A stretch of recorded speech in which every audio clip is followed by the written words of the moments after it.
من الشیطان الرجیم بسم اللہ الرحمن الرحیم قال اللہ تبارک و تعالی فی القرآن الحکیم ان اللہ وملائکتہ یصلون علی النبی یا ایہا الذین آمنوا صلوا علیہ وسلموا تسلیما الصلاۃ والسلام علیک یا رسول اللہ الصلاۃ والسلام علیک یا نبی اللہ الصلاۃ والسلام علیک یا شفیع المذنبین وعلی آلک واصحابک یا رحمۃ للعالمین۔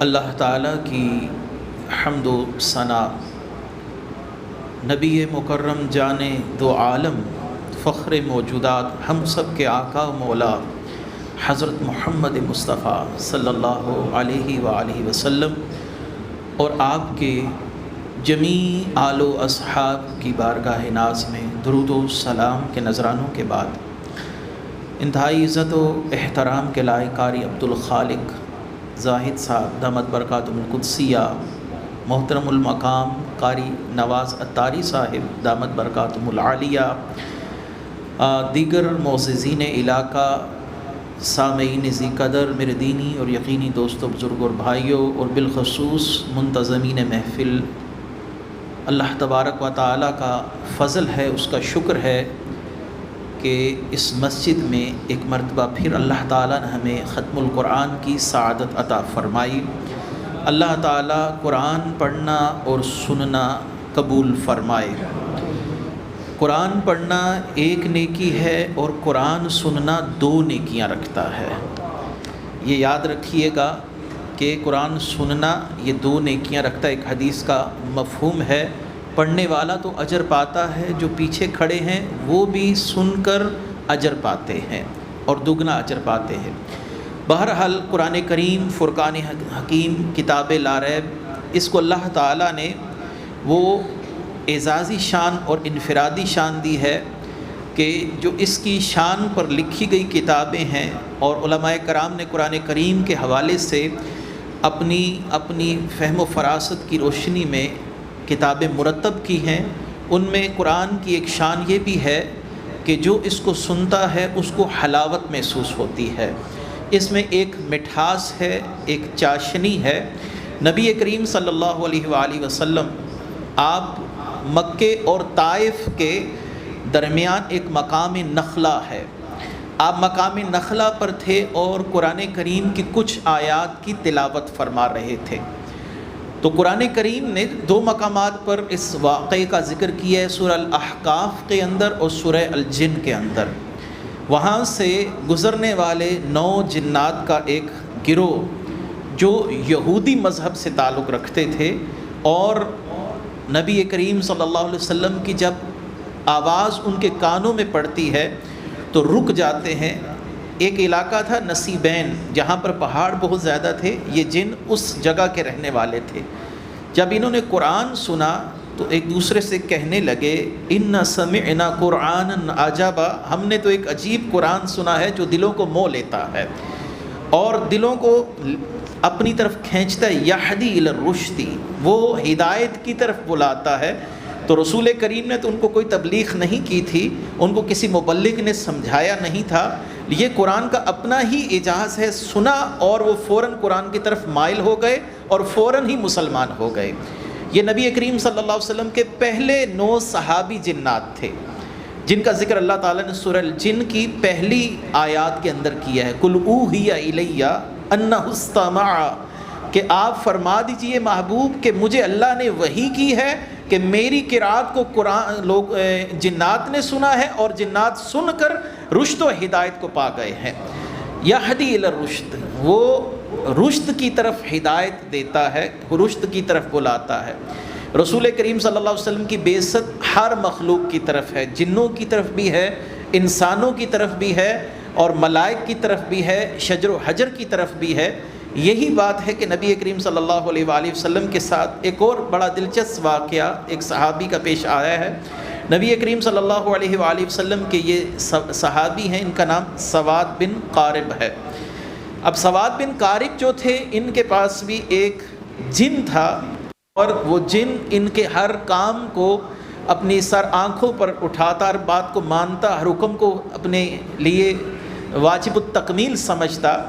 تو جب رسول اللہ صلی اللہ علیہ وسلم کی بعثت ہوئی اور اس جن نے قرآن سنا تو سواد بن قارب کہنے لگے کہ وہ میرے پاس آیا اور مجھے آ کر اس نے سوتے سے بیدار کیا، اور جب سوتے سے بیدار کیا تو مجھے کہنے لگا کہ کیا تم جانتے ہو کہ عرب کے نخلستانوں میں محمد مصطفیٰ صلی اللہ علیہ وسلم تشریف لا چکے ہیں، جن کو اللہ نے اس کتاب لا ریب کے ساتھ بھیجا ہے، جو سنتا ہے اس پر قرآن کی ہیبت طاری ہو جاتی ہے، جو پڑھتا ہے وہ قرآن کی چاشنی سے محظوظ ہوتا ہے، اور جو اس سے سیکھتا ہے وہ اپنی دنیا اور آخرت سنوار لیتا ہے۔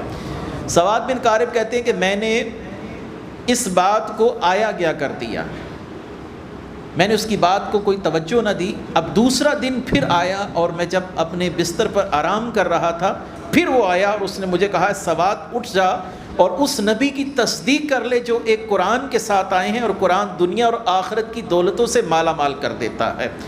کہتے ہیں لیکن میں نے اس کی بات کو پھر توجہ نہ دی۔ جب 3 دن گزر گئے اور تیسرا دن پھر ایسے آیا اور تیسرے دن پھر اس نے وہی باتیں کہی، تو پھر میں مجبوراً اپنا سامان باندھ کر اونٹ پر رسول اللہ صلی اللہ علیہ وسلم کی تلاش میں نکل گیا۔ آپ صلی اللہ علیہ وسلم مسجد نبوی میں ہیں، میں رسول اللہ کی بارگاہ میں جا کر سلام عرض کرتا ہوں تو آپ صلی اللہ علیہ وسلم سے میری پہلی ملاقات ہے۔ آپ صلی اللہ علیہ وآلہ وسلم مجھے کہتے ہیں سواد تجھے اس جن نے بھیجا ہے جو تجھے 3 دن سے مجھ پر ایمان لانے کے لیے مجبور کر رہا ہے۔ یہ رسول کریم کی نظر ہے کہ جو گفتگو ایک گھر کی 4 دیواری کے اندر ہو رہی ہے اور ایک لطیف جسم رکھنے والا جن ایک انسان سے کر رہا ہے، مصطفیٰ کریم کی نظر اس ساری گفتگو پر پڑ جاتی ہے۔ سواد بن قارب نے فوراً کلمہ پڑھا۔ اب یہ بات بڑی خاص ہے، کلمہ پڑھ لیا، رسول کریم کا سامنے دیدار کر لیا، اب وہ ہو گئے صحابی، اب وہ دین کے اندر حجت ہو گئے، رسول کریم کو حالت ایمان میں دیکھنے والا صحابی ہوتا ہے۔ اب رسول اللہ صلی اللہ علیہ وسلم کے سامنے کھڑے ہو کر کیا کہتے ہیں، وَأَنَّكَ مَامُونٌ عَلَىٰ كُلِّ غَائِبٍ، آپ وہ ذات ہیں جن کو اللہ نے ہر غیب پر امین بنا رکھا ہے، کل غیبوں پر امین بنایا۔ وَأَنَّكَ مَامُونٌ عَلَىٰ كُلِّ غَائِبٍ، غیب کا بھی لفظ ہے اور کل کا بھی لفظ ہے، رسول کریم کے سامنے پڑھا جا رہا ہے۔ رسول کریم صلی اللہ علیہ وسلم نے اس پر اس صحابی سے ناراضگی نہیں فرمائی، بلکہ بطور انعام آپ نے ان کو اپنی چادر عطا فرمائی ہے۔ یہ قرآن کریم کا اعجاز ہے، حلاوت ہے کہ جس نے سنا ہے وہ اس کا گرویدہ ہوا ہے۔ قرآن کریم کا ایک اعجاز اور ایک اس کی امتیازی شان یہ ہے کہ رسول کریم صلی اللہ علیہ وآلہ وسلم نے جب دعوت تبلیغ شروع کی تو یہودی اور عیسائی اور مجوسی اور مشرقین یہ سب رسول اللہ صلی اللہ علیہ وسلم کے خلاف ہو گئے۔ کئی بار قاتلانہ حملے کیے گئے، کئی بار رسول کریم صلی اللہ علیہ وسلم کو شہید کرنے کے لیے کوششیں کی گئیں۔ یہودیوں کی طرف سے 3 بار رسول کریم صلی اللہ علیہ وسلم کو جان سے مارنے کی کوشش کی گئی، لیکن قرآن کریم نے رسول کریم صلی اللہ علیہ وآلہ وسلم کے مشن کے لیے کہا هو الذی ارسل رسولہ بالہدی، اللہ وہ ہے محبوب جس نے آپ کو رسول بنا کر بھیجا ہے، لیظہرہ علی الدین کلہ، اور اللہ تعالیٰ آپ کے دین کو پوری دنیا کے دینوں پر غالب فرما دے گا۔ یہ لوگ آپ پر قادر نہیں ہو سکیں گے، نہ مشرکین آپ کو نقصان دے سکیں گے، نہ یہودی نقصان دے سکیں گے۔ یہ قرآن کی ایسی غیبی خبر تھی کہ رسول کریم کے گرد محاصرہ بھی کیا گیا، آپ صلی اللہ علیہ وسلم کو شہید کرنے کے لیے حد المقدور کوششیں کی گئیں۔ چھت سے چڑھ کر اخنس نے آپ پر چکی کا پاٹ پھینکنے کی کوشش کی، وہ چکی جس کے اندر آٹا پیسا جاتا ہے، اس نے پروگرام بنایا کہ میں رسول کریم صلی اللہ علیہ وسلم نیچے بیٹھے ہوں گے، اوپر سے آپ کے سر پر پھینک دوں گا۔ اللہ نے وہاں پر بھی حفاظت فرمائی، اور اللہ نے قرآن لا ریب میں فرما دیا محبوب اللہ نے آپ سے وعدہ کیا ہے دنیا جو مرضی کرتی رہے، مشرق سے مغرب، شمال سے جنوب، ہر جگہ آپ کے دین کا جھنڈا گاڑ دیا جائے گا۔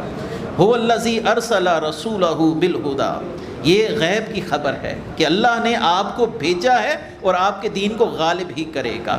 اور نبی کریم صلی اللہ علیہ وآلہ وسلم نے ابھی مکہ فتح نہیں کیا، اور فتح مکہ میں ابھی کچھ ایام ہیں۔ اللہ تبارک و تعالیٰ فرماتے ہیں اذا جاء نصر اللہ والفتح، یہاں پر اللہ تعالیٰ نے فرمایا جب اللہ کی مدد اور فتح آ گئی تو لوگوں کو تم دیکھو گے کہ وہ دین کے اندر جوک در جوک داخل ہوں گے۔ رسول کریم جب فتح مکہ کے لیے داخل ہوتے ہیں مکہ میں، تو آپ صلی اللہ علیہ وسلم کے دین کو قبول کرنے کے لیے ہزاروں کی تعداد میں لوگ امٹ کر آتے ہیں۔ یہ وہ قرآن کا وعدہ ہے جو ابھی واقعہ رونما ہوا نہیں، رسول کریم کو پہلے بتا دیا گیا ہے مکہ فتح بھی ہوگا اور لوگ جوک در جوک آپ کی غلامی میں بھی آئیں گے۔ اور رسول کریم صلی اللہ علیہ وآلہ وسلم کا جب وصال ہوا، ایک محتاط اندازے کے مطابق آپ کے صحابہ کی تعداد 1,14,000 جا پہنچی تھی۔ یہ وہی وعدہ تھا کہ رسول کریم صلی اللہ علیہ وآلہ وسلم مکہ بھی فتح کریں گے، آپ صلی اللہ علیہ وسلم کے ہاتھوں لوگ اسلام بھی قبول کریں گے۔ اور دلچسپ بات یہ ہے کہ جب یہ آیت اتری تو سیدنا ابن عباس لوگوں سے گلے لگ کے رو رہے تھے۔ صحابہ نے کہا آپ کو کیا ہوا؟ یہ تو اچھی خبر ہے۔ آپ نے فرمایا تمہیں پتہ ہے کہ رسول اللہ کو کیوں بھیجا گیا ہے؟ انہوں نے کہا دین کی آبیاری کے لیے، دین کے لیے بھیجا گیا ہے، دین اسلام کے لیے بھیجا گیا ہے۔ آپ نے فرمایا یہ آیت خبر دے رہی ہے کہ رسول اللہ کا مشن پورا ہو گیا، اب آپ کے وصال کا وقت آ گیا ہے، اب آپ کے وصال کا وقت آ گیا ہے۔ تم خوش نہ ہو اس آیت پر غم زدہ ہو جاؤ کہ رسول کریم کا جانے کا وقت آ گیا ہے۔ یہ سورہ اذا جاء نصر اللہ والفتح، یہ آیات رسول کریم کے جانے کی ہمیں خبر دے رہی ہیں۔ تو یہ رسول اللہ صلی اللہ علیہ وسلم کے ساتھ دوسرا وعدہ جو قرآن کی دوسری غیبی خبر۔ دیکھیں کوئی بھی رسول کریم صلی اللہ علیہ وسلم سے مخالفت کرنے والا شخص یہ نہیں کہہ سکا اللہ نے آپ سے وعدہ کیا تھا دین کو غالب کرے گا، دین تو غالب نہیں ہوا۔ اللہ نے آپ سے وعدہ کیا تھا کہ آپ اپنی زندگی میں فتح مکہ کریں گے، لوگ جوک در جوک اسلام میں داخل ہوں گے، یہ وعدہ پورا نہیں ہوا۔ مشرقین ہوں، کفار ہوں، یا مجوسی ہوں، یہودی ہوں، نصارہ ہوں، سب کو یہ بات برملا ماننی پڑی ہے کہ قرآن نے اپنا اعجاز ظاہر کیا ہے اور ان لوگوں کا منہ بند کر کے رکھ دیا ہے۔ مشرقین یہ تو تھی قرآن کی غیبی خبریں، ان میں سے بہت سی خبروں میں سے میں نے صرف 2 بیان کی ہیں۔ پھر قرآن کریم نے ان کے ساتھ عقلاً ایسے معارضہ کیا ہے جس پر وہ لاجواب ہو گئے ہیں۔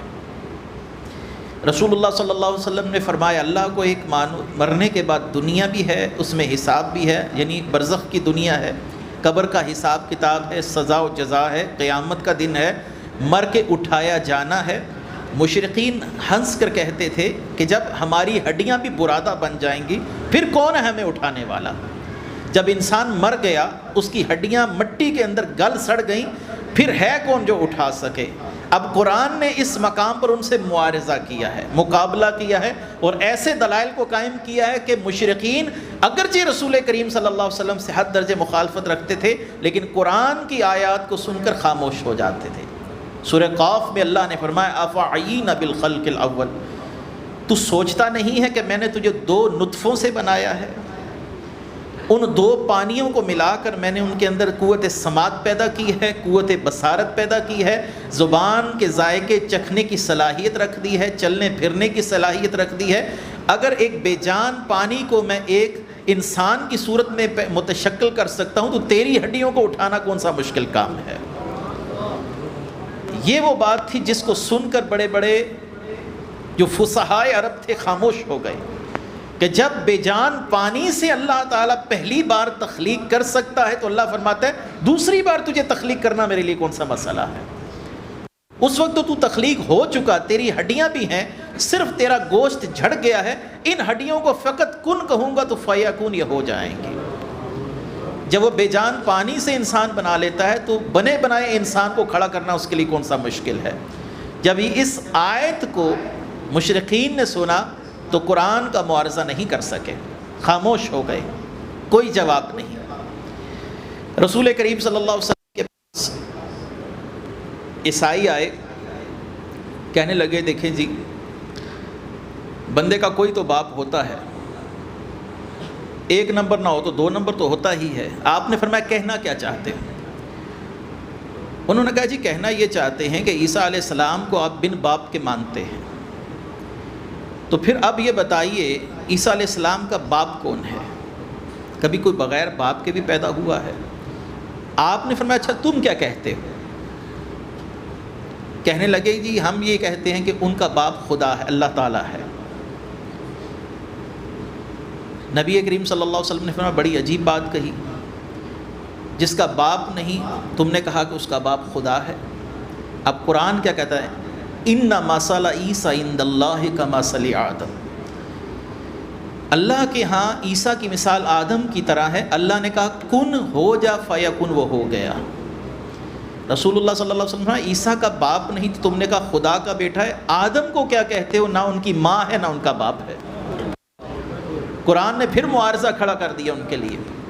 یہود و نصارہ انگشت بدندان ہو گئے، انگلیاں دانتوں میں لے لیں، یہ کیا بات ہوئی؟ اس کا کیا جواب دیا جائے؟ آدم کی تو نہ ماں ہے نہ باپ ہے، آدم کو کیا مانا جائے گا؟ اگر عیسیٰ کی صرف ماں ہے اور وہ اللہ کے بیٹے ہوئے تو آدم علیہ السلام کا منصب بھی تو طے کرو۔ یہاں پر نصارہ کو خاموشی اختیار کرنی پڑی، یہ بھی قرآن کا منہ بولتا اعجاز تھا، وہ نہیں جواب دے سکے۔ قرآن کریم نے جب کسی قوم کے ساتھ معارضہ کیا ہے، ان کے بڑے چھوٹے مل کر زور لگاتے رہ گئے لیکن قرآن کی آیات کا جواب نہیں لا سکے ہیں۔ رسول اللہ صلی اللہ علیہ وسلم کو روکنے کے لیے ہر طرح کی کوششیں جاری ہیں، حتیٰ کہ جناب ابو طالب کے پاس کفار کا ایک گروہ آتا ہے، اپنے بھتیجے کو کہیے کہ اگر کوئی خاتون چاہتے ہیں تو اس خاتون کا نام لیں، ہم ان کو پیش کر دیں گے، اس سے شادی کر لیں۔ خاتون کنواری ہے تو بندے کا نام لے جس کی بیٹی ہے، اور اگر شادی شدہ ہے تو اس کے شوہر کا نام لیں، ہم طلاق دلوا کر آپ کے نکاح میں لے کر آئیں گے۔ اچھا چاہتے کیا ہو؟ بس یہ اللہ کو ایک کہنا چھوڑ دیں، اور اگر ان کو کوئی ذہنی مرض ہے تو پھر ہمیں بتائیں، ہم ان کا علاج کرواتے ہیں، اور اگر ان پر کوئی جادو ہے تو بتائیں، ہم کاہنوں سے مدد لیتے ہیں۔ لیکن محمد مصطفیٰ صلی اللہ علیہ وآلہ وسلم سے کہا جائے کہ صرف دعوت کو روک دیں، اس تبلیغ کو روک دیں۔ رسول کریم صلی اللہ علیہ وسلم کے بڑھتے ہوئے قدم نہیں رک رہے تھے۔ آپ نے فرمایا میرے چچا ایک ہاتھ پر سورج رکھیں، ایک پر چاند رکھیں، میں پھر بھی اللہ تعالیٰ کی وحدانیت کا پرچار کرنا نہیں چھوڑوں گا۔ اب انہوں نے اپنے میں سے ایک حاضر دماغ شخص کا انتخاب کیا جس کا نام ولید بن مغیرہ ہے۔ اس کے لیے یہ مشہور تھا کہ وہ کسی کے ساتھ بھی بیٹھ کر اسے اپنے موقف پر قائل کر لیتا تھا۔ بوڑھا تھا، تجربہ کار تھا، قادر الکلام تھا، شعراء کی شاعری سے آگاہ تھا، جادو وغیرہ کی بھی معلومات رکھتا تھا، فصاحت و بلاغت بھی تھی، سب کچھ تھا۔ تو کفار کو بڑی امید تھی کہ اب یہ رسول اللہ سے جب کلام کرے گا تو آپ صلی اللہ علیہ وسلم کو قائل کر ہی لے گا۔ رسول اللہ صلی اللہ علیہ وسلم بیت اللہ میں نماز پڑھ رہے ہیں، ولید بن مغیرہ اپنے پاؤں گھسیٹتا گھسیٹتا رسول اللہ کے پاس آیا، آ کر کہنے لگا محمد آپ ہمارے میں پلے بڑے ہیں، آپ کے باپ داداؤں سے ہماری اچھی الیک سلیک رہی ہے، ہم نہیں چاہتے کہ ہم خاندانی طور پر رنجشوں کا شکار ہوں اور آپس میں ایک دوسرے کے خلاف تلوار اٹھائیں۔ عورت کی پیشکش بھی آپ کے لیے باقی ہے، اور ایک پیشکش میں آپ کو یہ کرتا ہوں کہ پلڑے میں ایک طرف آپ بیٹھے، دوسری طرف ہم سونا رکھ کر آپ کو دے دیں گے، جتنا آپ کا وزن ہے اتنا سونا ہم آپ کو دینے کے لیے تیار ہیں۔ آپ جس شے کا نام لیں گے ہم آپ کو دینے کے پابند ہوں گے، صرف اور صرف یہ کیجئے کہ اللہ تبارک و تعالیٰ کے دین کا یہ جو پرچار ہے، تبلیغ ہے، اس کو چھوڑ دیں، ہمارے بتوں کو برا کہنا چھوڑ دیں۔ نبی کریم صلی اللہ علیہ وسلم نے بڑے تحمل کے ساتھ اس کی گفتگو کو سنا۔ جب اس کی گفتگو سن لی تو آپ نے فرمایا میں نے تیری گفتگو بڑے اطمینان سے سنی ہے اور اس میں کوئی دخل اندازی نہیں کی۔ اس نے کہا بے شک ایسا ہی۔ آپ نے فرمایا اب میں گفتگو کرتا ہوں، تم سنو اور اس کے بعد پھر بات ہوگی۔ نبی کریم صلی اللہ علیہ وسلم نے قرآن کریم میں سورہ رعد کی چند آیات کی تلاوت شروع کر دی، اور سورہ رعد کی جب آیات وہ سن رہا تھا تو اس کا جسم لرز رہا تھا خوف سے، اٹھا اور بھاگ گیا، اور جب واپس گیا تو کفار کہنے لگے کیا خوشی کی خبر لایا ہے؟ اس نے کہا خوشی کی خبر تو نہیں لایا، یہ کہتا ہوں کہ مشرق و مغرب میں محمد کے جھنڈے گڑ جائیں گے۔ ان کو اللہ نے قرآن ایسا خوبصورت قرآن دیا ہے کہ میں سن رہا تھا تو میری ٹانگیں تھر تھر کانپ رہی تھی، یہ کسی انسان کا کلام نہیں، یہ رب کریم کا کلام ہے۔ آخری بات بخاری شریف سے عرض کرتا چلوں، جبیر بن مطعم رضی اللہ تعالی عنہ سے صحابہ نے پوچھا کہ آپ کے اسلام لانے کا واقعہ کیا ہے؟ کہنے لگے میں تو اسلام سے بڑی نفرت کرتا تھا۔ ایک دن رسول کریم صلی اللہ علیہ وسلم کو دیکھا کہ آپ سورہ طور کی آیات پڑھ رہے ہیں۔ آپ صلی اللہ علیہ وسلم فرماتے ہیں ام ہم الخالقون ام خلق السماوات والارض بل لا یوقنون ام عندهم خزائن ربک۔ آپ صلی اللہ علیہ وسلم یہ آیات پڑھ رہے تھے جن کا معنی ہے کہ کیا وہ اصل سے نہیں بنائے گئے، یا وہی بنانے والے ہی آسمان اور زمین انہوں نے پیدا کیے بلکہ انہیں یقین نہیں۔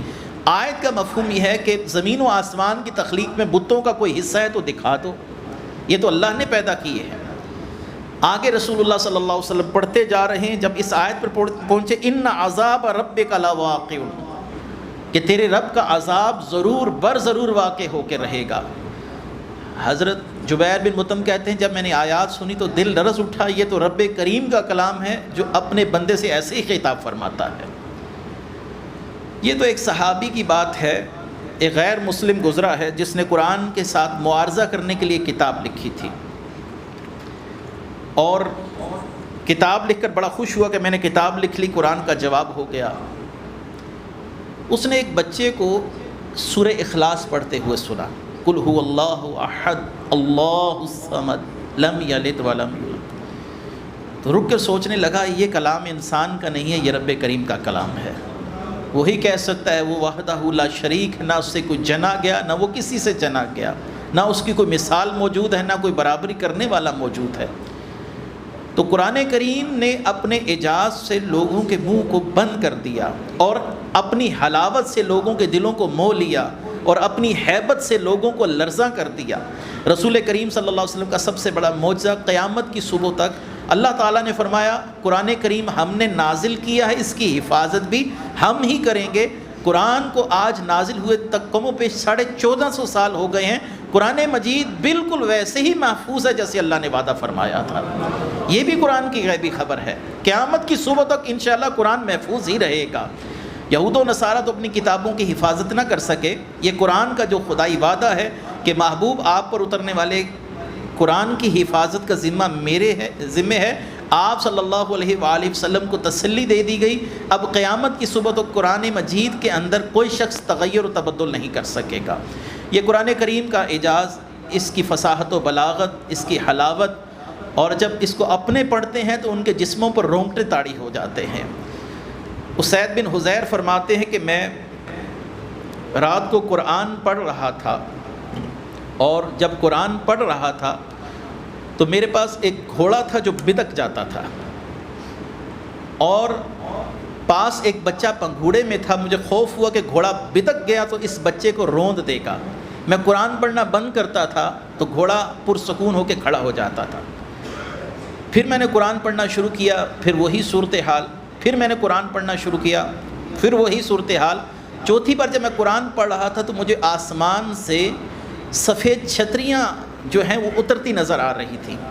عجیب و غریب سی ایک چیز مجھے اترتی نظر آئی، تو میں صبح رسول اللہ صلی اللہ علیہ وسلم کے پاس گیا۔ میں نے کہا یا رسول اللہ، میرے پاس میرا بیٹا تھا گھوڑے میں، اور میرا گھوڑا بندھا ہوا تھا، میں قرآن پڑھتا تھا تو وہ بدک جاتا تھا۔ آپ نے فرمایا اسید تو جانتا ہے وہ جو آسمان سے تجھے نور کی چھتریاں اترتی نظر آ رہی تھی وہ کیا تھا؟ میں نے کہا نہیں یا رسول اللہ، میں نہیں جانتا۔ آپ نے فرمایا وہ اللہ کے فرشتے تھے جو قرآن سننے کے لیے آ رہے تھے، اور جب تیرا گھوڑا ان کو دیکھتا تھا تو بدک جاتا تھا۔ اگر تو پڑھتا رہتا تو صبح لوگ ان فرشتوں کو دیکھتے اور ان کے ساتھ مصافحے کر رہے ہوتے۔ یہ قرآن کی ایک برکت ہے کہ فرشتوں کا نزول ہوتا ہے، جس سے جسموں پر رونگٹے کھڑے ہونے والی کیفیت طاری ہو جاتی ہے۔ اللہ تعالیٰ قرآن کا نور نصیب فرمائے۔ آخر میں تمام حضرات سامعین، مسجد منتظمین، قاری عبدالخالق زید صاحب، نواز صاحب اتاری، سب کو مبارکباد دیتا ہوں جنہوں نے بحسن طریقے قرآن کریم کی تکمیل کی، قرآن سنا۔ مسجد انتظامیہ نے حسب معمول اچھے طریقے سے اس پروگرام کو ارینج کیا۔ اللہ تعالیٰ سب کو برکتیں عطا فرمائے۔ وآخر دعوانا ان الحمد للہ رب العالمین۔